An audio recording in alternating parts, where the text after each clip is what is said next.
A famous case report called The Mortician's Mystery in the New England Journal of Medicine back in the 80s described a man whose testicles started shrinking and breasts started growing. Turns out he failed to wear gloves as he massaged embalming cream onto his corpse.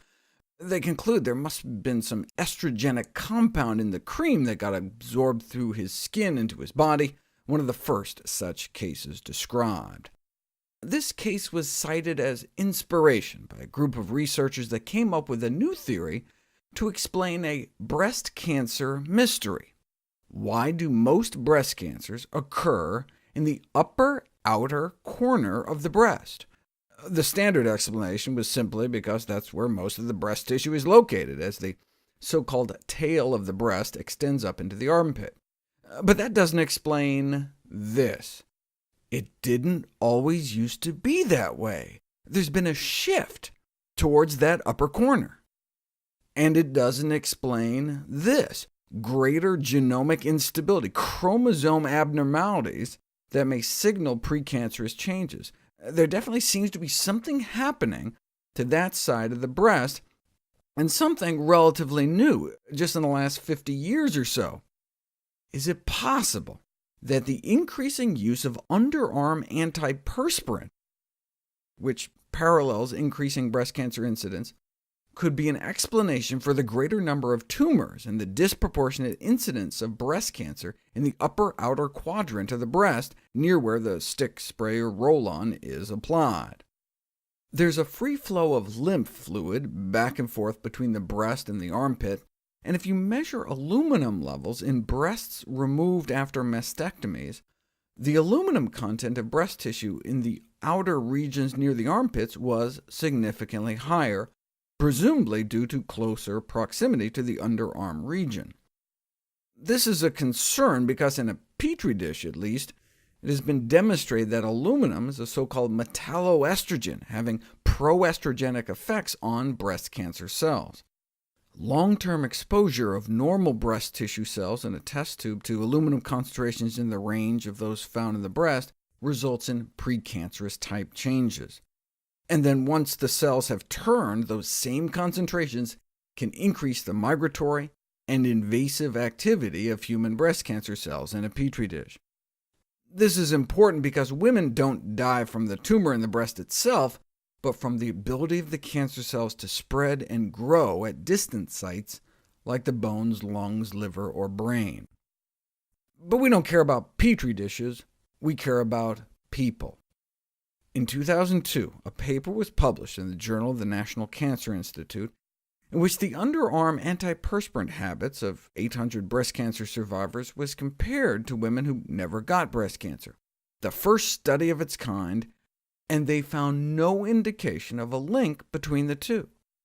Based on this study, Harvard Women's Health Watch assured women that antiperspirants do not cause breast cancer.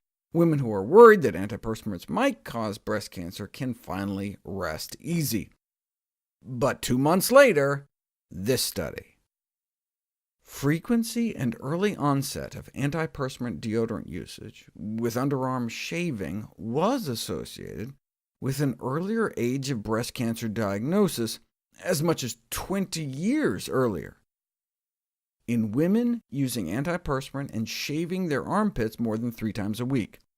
And the earlier they started, before versus after their sweet 16, appeared to move up their breast cancer 10 or 20 years. They conclude that underarm shaving with antiperspirant use may play a role in breast cancer after all. But what does shaving have to do with it? Shaving removes more than just armpit hair. It removes armpit skin. You end up shaving off the top skin layer. And while there's very little aluminum absorption through intact skin, when you strip off that outer layer with a razor, and then rub on some antiperspirant, you get a 6-fold increase in aluminum absorption through the skin.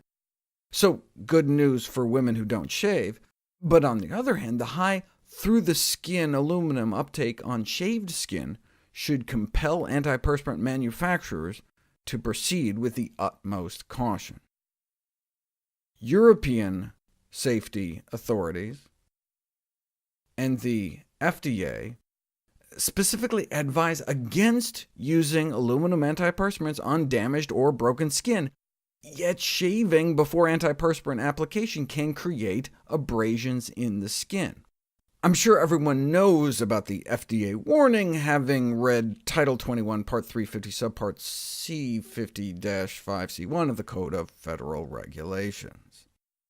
But we get so much aluminum in our diet from processed foods, anti-caking agents in like pancake mix, melting agents in American cheese, meat binders, gravy thickeners, baking powder, candy, that the contribution from underarm antiperspirants would presumably be minimal in comparison. But everything was turned topsy-turvy in 2004 when a case was reported of a woman with bone pain and fatigue suffering from aluminum toxicity. But within months of stopping the antiperspirant, which she was applying daily to her regularly shaved pits, her aluminum levels came down and her symptoms resolved. Although not everyone sucks up that much aluminum, the case suggests that caution should be exercised when using aluminum-containing antiperspirants frequently. Recently, it was shown that women with breast cancer have twice the level of aluminum in their breasts compared to women without breast cancer, though this doesn't prove cause and effect. Maybe the aluminum contributed to the cancer, or maybe the cancer contributed to the aluminum. Maybe tumors just suck up more aluminum? Subsequent research suggests this alternative explanation is unlikely. So, where do we stand now? The latest review on the subject concluded that, as a consequence of the new data, given that aluminum can be toxic and we have no need for the stuff, reducing the concentration of this metal in antiperspirants is a matter of urgency. Or at the very least, it should say on the label, do not use after shaving. Or we could cease usage of aluminum-containing antiperspirants altogether, but then won't we stink? Ironically, antiperspirants can make us stink worse. They increase the types of bacteria that cause body odor. It's like the story with antidepressant drugs, how they can actually make you more depressed in the long run. The more we use antiperspirants, the more we may need them. Awfully convenient for a billion-dollar industry.